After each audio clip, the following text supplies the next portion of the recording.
ካለውና ከነበረው ከሚመጣው በዙፋኑ ፊት ካሉት ከሰባቱ መናፍስት ከታመነው ምስክር ከሙታንም በኩር የምድርም ነገሥታት ገዢ ከሆነ ከኢየሱስ ክርስቶስ ጸጋና ሰላም ለእናንተ ይሁን።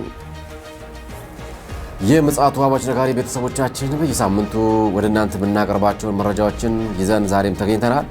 በጂኤምኤም ቴሌቪዥን በኩልም በዩቲዩብ እንደዚሁም በቲክቶክ የምታገኙ ወገኖቻችን እንዴት ሰነበታችሁ? እግዚአብሔር አምላካችንን ስለሁሉ እናመሰግነዋለን። በትንቢተ ኤርምያስ ምዕራፍ 2 ቁጥር 32 ላይ በነቢዩ አፍ እግዚአብሔር ሲናገር እንዲህ ይላል፣ በውኑ ቆንጆ ጌጧን ወይስ ሙሽራ ዝርግፍ ጌጧን ትረሳለችን? ሕዝቤ ግን የማይቆጠር ወራት ረስቶኛል በማለት የሰርግ ባህልን አስታኮ መታወቅ የተፈለገውን እውነታ ከሚረዱት ነገር ጋር በማገናኘት መስሎበታል።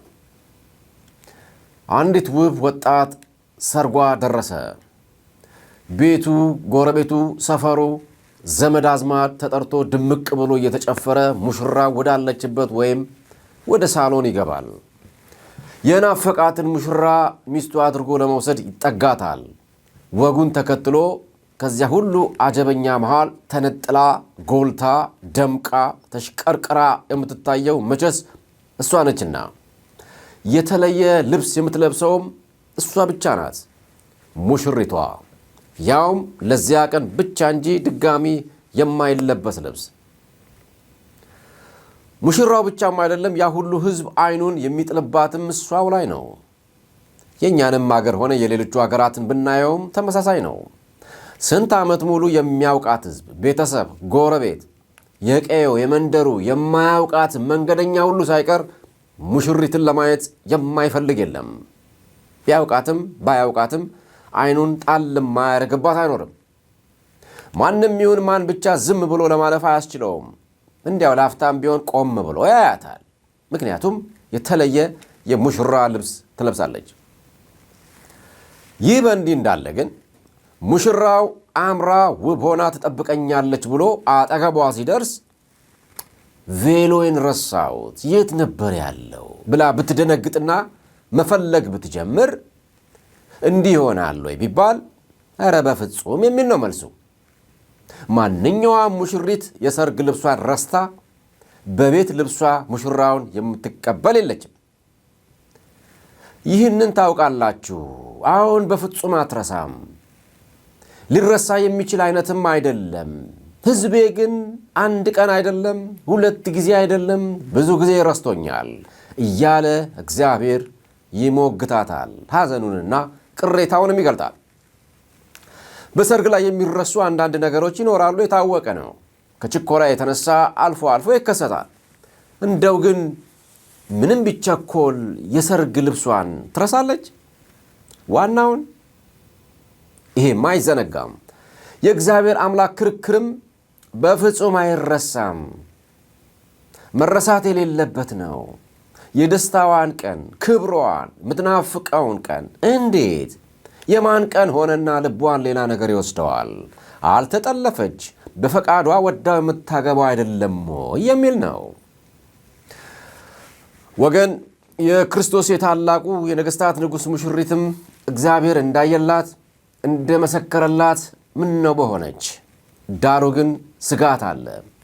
እኔ ተረስቻለሁ የሚለው የእግዚአብሔር ቅዱስ አምላክ የሰማይ ድምፅ አሁንም እንደዚያው ነው። ሙሽራው ሲመጣ የሰርግ ልብሴን ረሳሁት የምትለዋ ሙሽሪት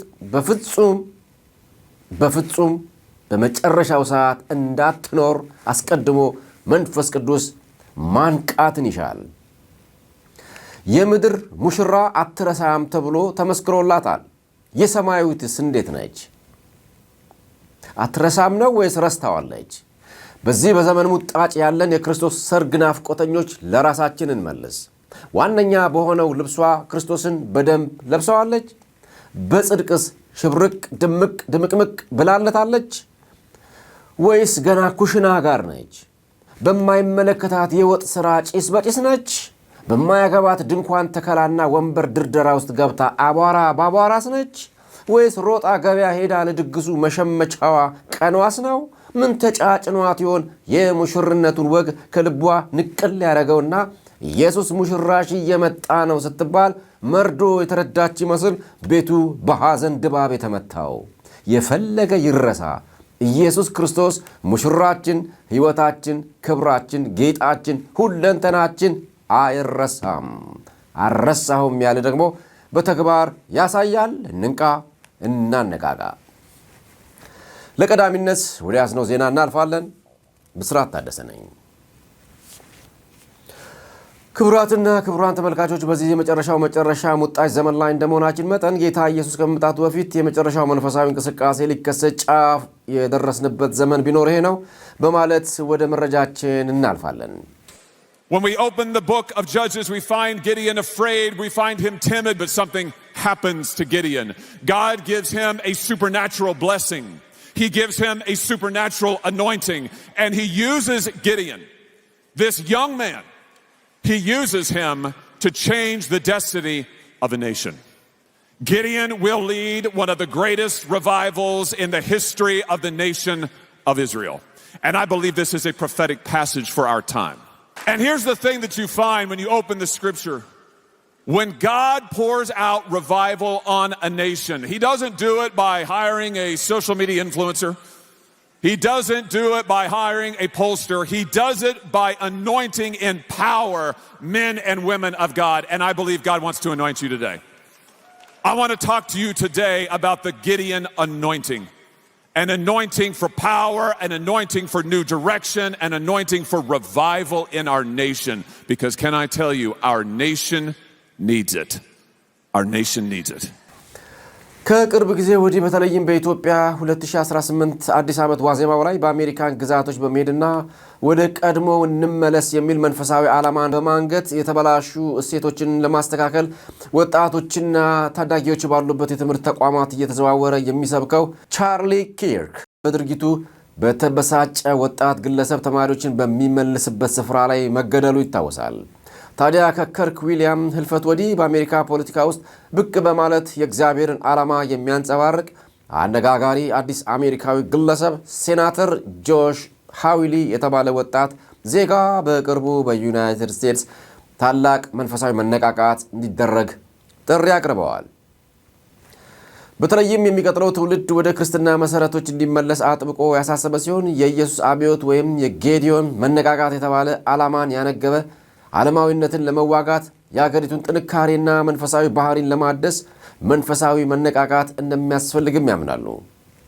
የዘመቻው ዋና መልእክት የአገሪቱን መሰረታዊ እምነት ወደ ነበረበት ለመመለስ መጽሐፍ ቅዱሳዊ አብዮት በማስነሳት ጠበቅ ያለ ክርስቲያኑ ማህበረሰባዊ እንቅስቃሴ ላይ በማተኮር የባህልና የሃይማኖት ተሐድሶንም በመቀስቀስ ላይ ተኩረዋል። ተረካቢ ወጣቶችን ኢላማ በማድረግም እግዚአብሔር ይህንን መነቃቃት ለማምጣት የሚቀጥለውን ትውልድ እንደሚጠቀምም ያምናሉ። ለወጣቶችም ዓለም እስካሁን ያላየችውን መንፈሳዊ ክስተት ለማሳካት ምኞት እንዳላቸውም ይነገርላቸዋል። እኚሁ ሴናተር ባለፈው የፈረንጆቹ 2025 በሊበርቲ ዩኒቨርሲቲ ባደረጉት ንግግራቸው ይህ መነቃቃት ከፖለቲከኞች ሳይሆን ከመንፈሳዊ ፖለቲካዊ ያልሆነ እንቅስቃሴ ሊመጣ እንደሚችል የጠቆሙ ሲሆን አክለውም ይህ በዓለም ታሪክ ውስጥ ትልቁና የመጨረሻው መነቃቃት ሊሆን እንደሚችልና ምናልባትም እንደ ኢንዱስትሪ እና ትምህርት ያሉ ዘርፎችን ሊቀይርም ይችላል በማለት እምነታቸውን ገልጸዋል። ይህ እንቅስቃሴና ንግግር ያላስደሰታቸው አንዳንድ የዴሞክራት ፖለቲከኞች ይህ የፖለቲካና የሃይማኖት ድብልቅ የክርስትናን መልእክት ሊያበላሽ እንደሚችል በመግለጽ ስጋታቸውን ገልጸዋል። እውነት ነው እንግዲህ በዘመናት መካከል እግዚአብሔር ሰዎች አሉት፣ በወደደው መንገድ ይሰራል። እግዚአብሔር በሥራ ላይ ነውና አሁንም ይልቁንም በተሟጠጠው ዘመን ሁሉም አማኝ ወደ ወንጌል ዘመቻ የሚንቀሳቀስበት እንደሆነ ግልጽ በመሆኑ እኛም በላቀ ትጋት ውስጥ መሰማራት ይሆንልን። ውድ የምጽአቱ አዋጅ ነጋሪ ተመልካቾች ለቀጣይነት ወደ አሰናዳነው መረጃችን ስንሻገር ሰይጣን መጨረሻው ደርሷልና በእግዚአብሔር አምሳል የተፈጠረውን የሰው ልጅን ገና ከፍጥረቱ አንስቶ ጥርስ የነከሰበትና በኃጢአት ጠልፌ እስከ መጨረሻው አስወግደዋለሁ ብሎ ከጥንስሱ ጀምሮ ሴራ ቢጎነጉንበትም የፈጠረው አምላክ ከሰማይ ሰማያት ወርዶ በደሙና በሞቱ ዋጅቶታል። ይሁን እንጂ የአዳም ዘርን ዳግም ለማጥፋት የማይፈነቅነው ድንጋይ የለም። ጌታ ኢየሱስም በምድር ሕይወቱ ሕፃናትን ወደ እኔ አምጧቸው አትከልክሏቸው፣ መንግሥተ ሰማያትን ለመውረስ እንደነዚህ ሕፃናት ንጹሐን መሆን አለባችሁ በማለት ምሳሌን መስሏል። እናም ይህንን የሚያውቀው ሉሲፈር የርኅራኄ ተቃራኒ በመሆን ከሙሴ ዘመንና ከዚያም በፊት የሕፃናትን ነፍስ ያለ ርኅራኄ ይነጥቅ ነበረ። ታዲያ ልናወጋችሁ የወደድነው አሳዛኝ መረጃ የተሰማው ከሰሞኑ የዓለማችን መገናኛ ብዙሃንን ከፍተኛ ትኩረት የወሰደው ጉዳይ የዘር ሐረጉ ከአይሁድ ወገን ነው ተብሎ የሚታመነው በኒውዮርክ የተወለደውና በታዋቂ ዩኒቨርሲቲ ተምሮ በሙያው ወደ ሥራ የተሰማራው በድንገት የሚሊዮን ዶላሮች ባለቤት የሆነውና የቀድሞ የሂሳብ ሊቅ የነበረው ቢሊዮነር የራሱ የሆነ የርኩሰትና የጣዖት አምልኮ የሚካሄድበት ቤተ ጣዖትን በማነጽም ጭምር በሰፊው የተንሰራፋበት ደሴት ባለቤት የነበረው የዓለማችን አደገኛ ሰው ተብሎ የተፈረጀው ጄፈሪ ኤፕስቲንና ባለቤቱ ከዓለማችን ዙሪያ ሕፃናትን በመመልመል ለዓለማችን ቁንጮ ባለሀብቶችና ታዋቂ ሰዎች፣ ዋና ዋና የዓለማችን መሪዎች፣ ታዋቂ ፖለቲከኞች፣ ነጋዴዎች፣ በመዝናኛው ኢንዱስትሪ ላይ ግንባር ቀደሞቹ ሳይቀር በቴክኖሎጂና በሳይንስም ይሁን በሌላ የእውቀት ማማ ላይ የተንሰራፉትን እንዲሁም ከሲአይኤ ሞሳድና ኬጂቢ ቁንጮችንም ጭምር ለአቅመ አዳምና ሔዋን ያልደረሱ ቦቃቅላ ሕፃናትን በጭካኔ በማቅረብ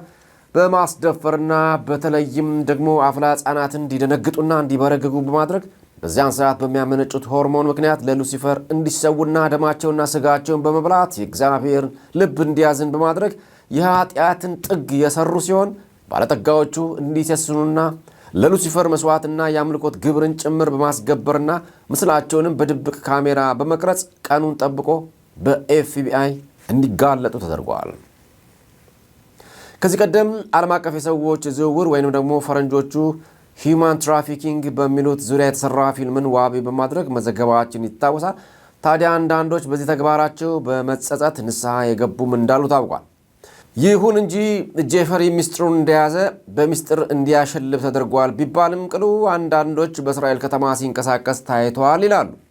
ያም ሆነ ይህ የሥነ ፍጻሜ ምሁራን እንደሚሉት ከሆነ ጥንታዊው የሞሎክና የባኦል እምነት ዳግም ዘመናዊ ሆኖ የሕፃናትን ደም በማፍሰስ ለሰይጣን በመስገድ ላይ ይገኛሉ ብለዋል። ታዲያ ጨለማ በብርሃን ዘንድ ቦታ የለውምና ይህ እኩይ ሴራ በመጋለጡ ሳቢያም በአሜሪካን ከፍተኛ ቁጣን ቀስቅሷል። እንዲሁም ለየት ባለመልኩ በኢራን የታየው ክስተት ይህ የሞሎክ ምስልን በአደባባይ ላይ ሲያቃጥሉ ታይተዋል። እንግዲህ ወገኖች ዘገባው እንደሰማነው በፍጻሜው ሰዓት በርካታ ዘግናኝ ነገሮች ሊሰሙ ይችላሉ። የዚህ እጅግ እኩይ ተግባር ምናልባትም በጠንካራ ጸሎት የተጋለጠ እንደሆነም ይታመናል። አሁንም እንዲህ ያሉ ክፉ ምሽጎች እንዲፈራርሱ ይገባልና በጸሎት መጋደላችንና ትውልድን ማስመለጣችን ይብዛ መልእክታችን ነው። ክቡራትና ክቡራን የምትከታተሉት የምፅዓቱ አዋጅ ነጋሪ አገልግሎት የዜና ወጃችንን ነው። ውድ ወገኖች ይህንን በተደጋጋሚ ስንጠቁማችሁ የአውሬው መገለጥ ቅርብ ስለሆነ ነው። በሕግና በስርዓት ላይ የተመሰረተው የዓለም ስርዓት ካሁን በኋላ የለም ሲሉ የጀርመን ቻንስለር በሚኒክ ጀርመን በተካሄደ ዓለም አቀፍ የጸጥታ ጉባኤ ላይ አስጠንቅቀዋል። The era of great power rivalry, even the United States will not be powerful enough to go it alone. Dear friends, being a part of NATO is not only Europe's competitive advantage, it's also the United States' competitive advantage.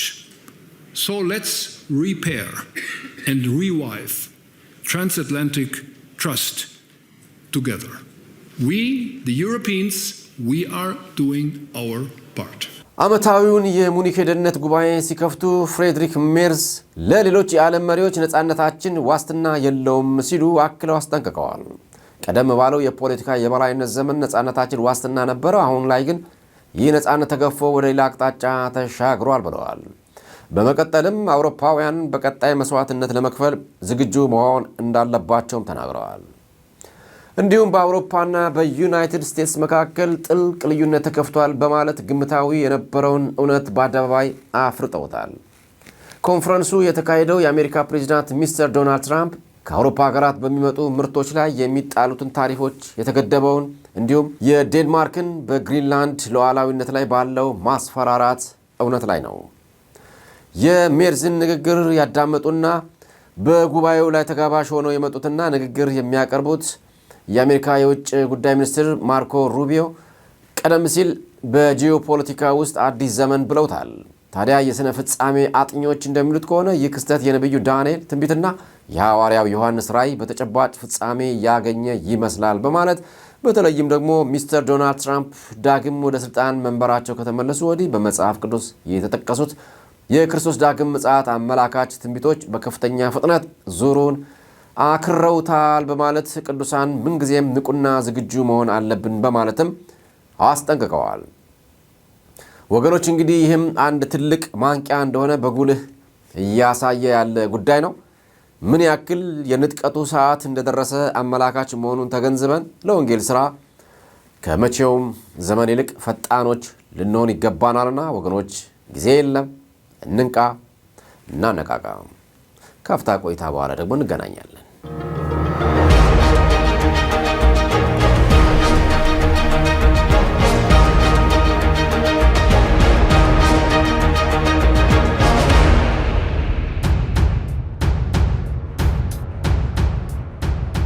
ስምዖን ያው ሸምበቆ ሰውዬ ነው። ስምዖን የቀደመው ሰውዬ ነው። ስምዖን የሚደነግጠው የሚፈራው ነው። ስምዖን ነኝ።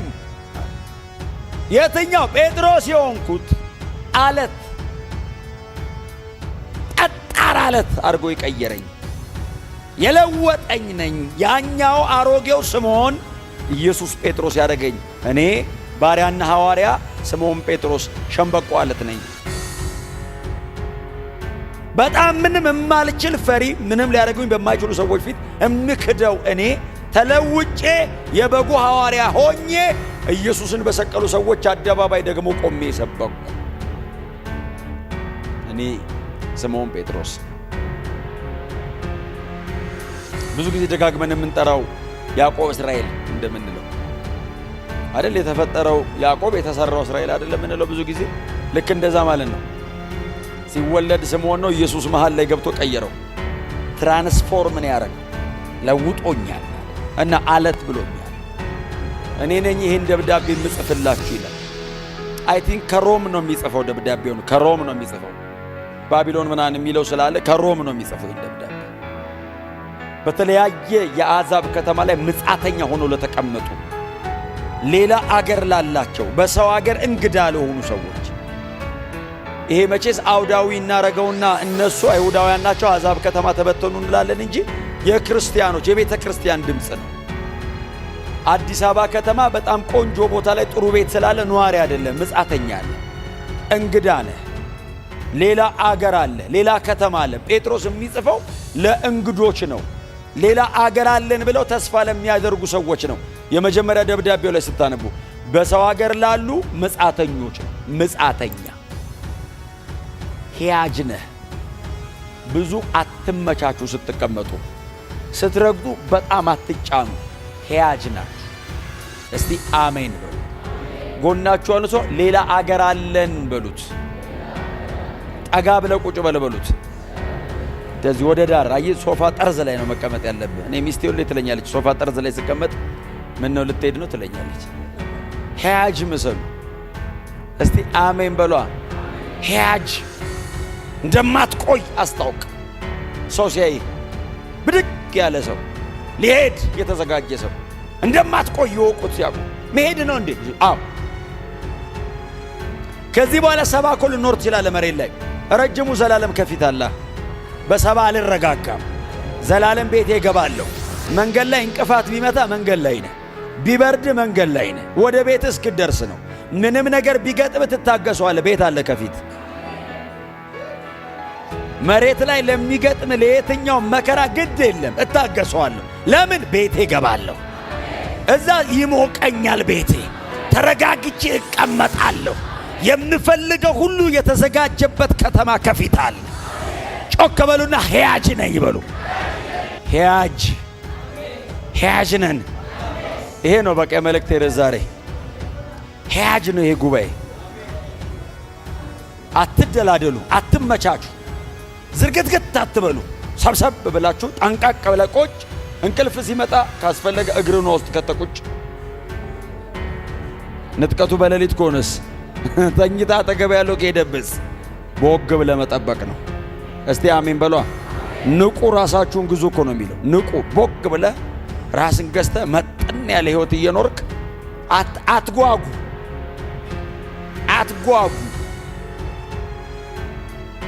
ዓለምና ክብሯ ይጠፋል። መንገዱ የረዘመ መስሏችሁ ልባችሁ አይድከም።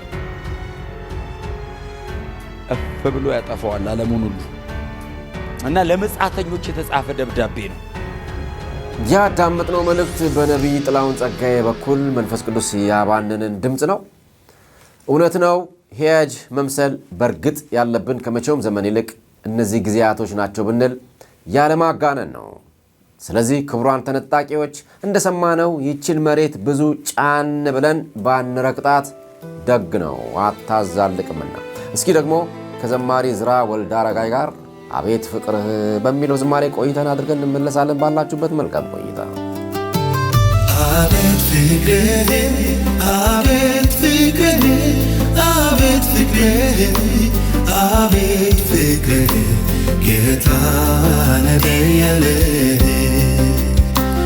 አቤት ፍቅርህ፣ አቤት ፍቅርህ፣ አቤት ፍቅርህ፣ አቤት ፍቅርህ ጌታ ነደየልህ።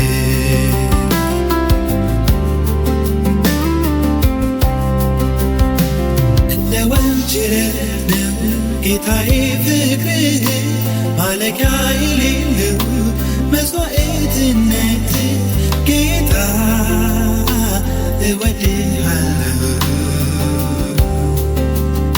በፍቅርህ ተማርኬያለሁ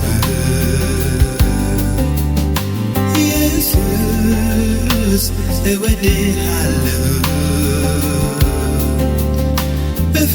በፍቅርህ ተማርኬያለሁ። አቤት ፍቅርህ፣ አቤት ፍቅርህ፣ አቤት ፍቅርህ፣ አቤት ፍቅርህ ጌታ ነደየልህ። አቤት ፍቅርህ፣ አቤት ፍቅርህ፣ አቤት ፍቅርህ፣ አቤት ፍቅርህ ጌታ ነደየልህ።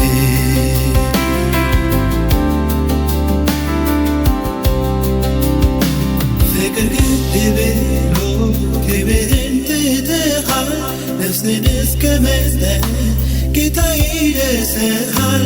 ጌታ እወድሃለሁ። በፍቅርህ ተማርኬያለሁ ኢየሱስ እወድሃለሁ።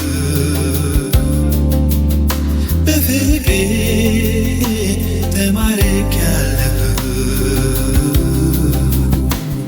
አቤት ፍቅርህ፣ አቤት ፍቅርህ፣ አቤት ፍቅርህ፣ አቤት ፍቅርህ ጌታ ነደየልህ።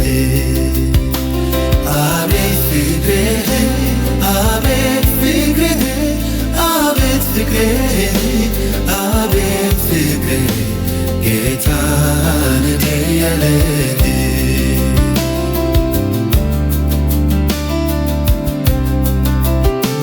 በሰዎች አይምሮ ፍቅርህ አይገመት እጅግም ጥልቅ ነው አይመረመር። ጌታ እወድሃለሁ። በፍቅርህ ተማርኬያለሁ ኢየሱስ እወድሃለሁ። በፍቅርህ ተማርኬያለሁ። አቤት ፍቅርህ፣ አቤት ፍቅርህ፣ አቤት ፍቅርህ፣ አቤት ፍቅርህ ጌታ ነደየልህ። አቤት ፍቅርህ፣ አቤት ፍቅርህ፣ አቤት ፍቅርህ፣ አቤት ፍቅርህ ጌታ ነደየልህ።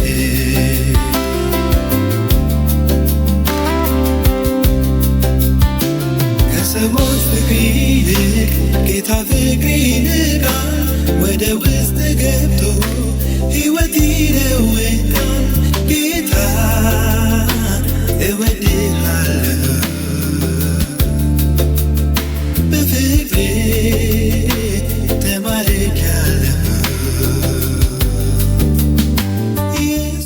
እውነት ነው። የእግዚአብሔርን ፍቅር ስናስብ መቼስ ቃላት አይኖረንም። በተለይም ለዘላለም መወደዳችን ሲታሰብ በክርስቶስ ኢየሱስ የተከፈለልን መስዋዕትነት ከአእምሮአችን በላይ ነውና በቅርቡ ደግሞ ታላቁ ሰርግ ላይ ድምተኞች ልንሆን ነው። እንደምን መታደል ነው።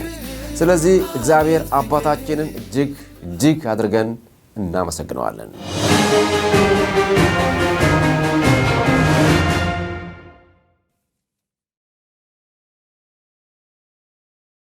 ለመቋጫነት ወደ ያዝነው መረጃችን ስናመራ ውድ የምጽአቱ አዋጅ ነጋሪ ተመልካቾች የክርስቶስ ኢየሱስ ዳግም ምጽአት የዋዜማው መለከት ድምፅ ሊሰማ ዳር ባለበት ሰዓት የተሰማው መረጃ በእውነትም ንጥቀት ጫፍ ደርሷል አሰኝቷል። ምንጩ ከሲቢኤን ነው። መረጃውን እንሰማዋለን። A parade of flags from 161 member nations signifies the World Evangelical Alliance's unity in diversity, shining the light of God through language, culture, and the different communities. በደቡብ ኮሪያ ሲኦል ከተማ የከተማው ሀገራችንን ጨምሮ ከ161 አገራት የተውጣጡ የሚስዮኖች ስብስብ የወንጌሉ የምስራች የተበሰረበትን 2000ኛውን ዓመት ምክንያት በማድረግ መከራ አጀንዳ ይዞ ተሰባስበዋል። ድሮ ከምዕራባውያን ይላኩ የነበሩና እጅግ ዋጋ ከፍለው የወንጌሉን የምስራች ጨለማ ለነበረው አህጉር አብስረው ነበረ። ይሁን እንጂ አንድም እንደ ልፋታቸውና ዋጋ እንደከፈሉበት ተልኮ ዛሬ የሚስዮኖቹ ልጆች በአያቶቻቸው መንገድ ባለመሄዳቸውና ጀርባቸውን ለወንጌሉ ባለመስጠታቸው ሳቢያ የሳጥና የልን አጀንዳ በማራመዳቸው በተቃራኒው ደግሞ በከንቱ መሬት ላይ ጠብ ያላለው ተልኮ አፍርቶ የወላጆቻቸው ፍሬ የሆኑት ሚስዮኖች ከድቅድቅ ጨለማ ወደሚደነቅ ብርሃን በመምጣታቸው አልፎ ተርፎም የእነዚሁ ብርሃን ያበሰሩላቸው ሚስዮን ልጆች በጨለማ በመዋጣቸው ለእነሱም ደግሞ የወንጌሉን ብርሃን እጅ ለእጅ ተያይዘው ለማብሰር መዘጋጀታቸው ታውቋል። የሙስሊሟ አገረ ኳታር ለክርስትና እምነት ተከታዮች በሰጠቻቸው ሰፊ ቦታ የወንጌሉን ችቦ ለማቀጣጠል ቀጠሮ በመስጠትም ጉባኤው ተለያይቷል። እንግዲህ ቤተ ክርስቲያን የሚያምርባት እንዲህ ባሉ በነጣው መከር ላይ ርብርቦሽ ሲያደርጉ በአንድ ቤተሰብ መንፈስና ቅኝት ውስጥ ለአንድ መንግስት ሲደከም ውጤቱም እጅግ ያማረ ይሆናልና ለኛም እንዲሁ ብሔራዊ ጥምረት ላይ እንዲበዛልን ናፍቆታችንም ጸሎታችንም ነው። በዚህም ረገድ እንንቃ እናነቃቃም። እንግዲህ ለዕለቱ አዘጋጅተነው የነበረው የምጽአቱ አዋጅ ነጋሪ መረጃዎቻችን የተከታተላችሁትን ይመስል ነበር። ዜናውን በስርዓት ታደሰ አነበብኩላችሁ። በቴክኒኩም መረጃዎችንም አጠናክሮ የሚያዘጋጅልን ይልቃል አስራት ነው። የምጽአቱ አዋጅ ነጋሪ አገልግሎት በማለትም ዩቲዩባችንን ሼር፣ ላይክ እና ሰብስክራይብ በማድረግም አብረን አገልግሎታችን ላይ እንሰማራ። እየጸለያችሁልንም ያላችሁ ወገኖች እግዚአብሔር ይባርካችሁ። እንግዲህ እግዚአብሔር ቢፈቅድ ብንኖር የሚቀጥለው ሳምንት ሌሎች ማንቂያ መረጃዎችን ይዘንላችሁ እንቀርባለን። ያለውና የነበረው የሚመጣው ሁሉንም የሚገዛ ጌታ አምላክ አልፋና ኦሜጋ እኔ ነኝ ይላል። እግዚአብሔር አምላክ ባላችሁበት ይባርካችሁ። በደህና ሁኑ።